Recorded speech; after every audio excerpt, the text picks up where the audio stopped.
Banjir merenggut nyawa di Bandar Lampung. Sampai kapan nyawa ditukar beras dan uang?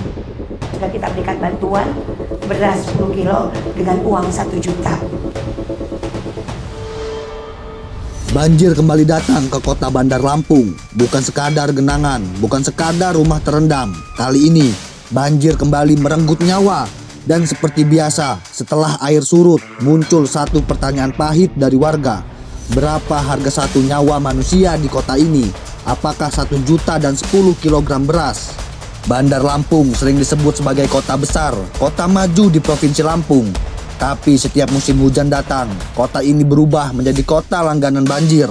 Drainase meluap, sungai tak mampu menampung air, permukiman berubah menjadi lautan coklat, dan yang paling tragis, nyawa manusia kembali menjadi korban. Awal Maret 2026, banjir di Bandar Lampung menelan 3 korban jiwa. Namun yang membuat publik semakin geram bukan hanya bencana itu sendiri, tetapi cara pemerintah kota meresponnya. Pemerintah kota hadir.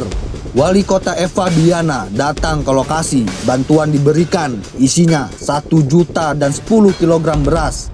Ya, Anda tidak salah dengar. Satu keluarga kehilangan rumah, sebagian kehilangan anggota keluarga, dan negara hadir dengan paket bantuan yang bahkan mungkin habis dalam beberapa hari.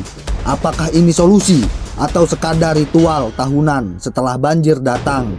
Kritik keras pun muncul, salah satunya dari Panglima Ladam, Misrul. Ia mempertanyakan satu hal yang sangat sederhana. Kenapa ketika menyangkut hibah puluhan miliar rupiah, pemerintah kota terlihat sangat longgar, namun ketika menyangkut warganya sendiri yang menjadi korban banjir, justru terasa begitu hemat.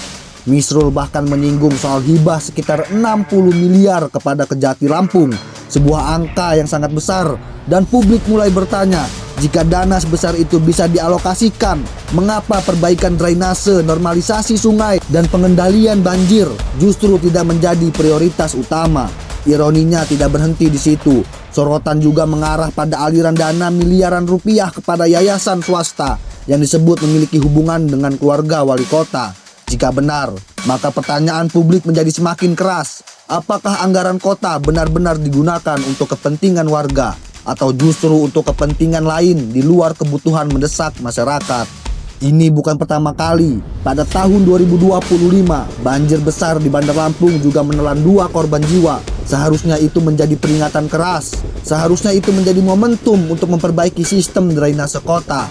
Namun yang terjadi, setahun berlalu, banjir datang lagi, korban jatuh lagi, dan bantuan yang diberikan masih sama. Kini pertanyaan besar menggantung di atas kota Bandar Lampung. Apakah tragedi ini akan kembali diluapkan setelah air surut, atau justru menjadi awal bagi masyarakat untuk mempertanyakan kemana sebenarnya arah anggaran kota ini? Karena bagi warga yang kehilangan rumah, kehilangan keluarga, kehilangan orang yang mereka cintai, 1 juta dan 10 kilogram beras tidak akan pernah cukup, sebab satu nyawa manusia tidak pernah punya harga.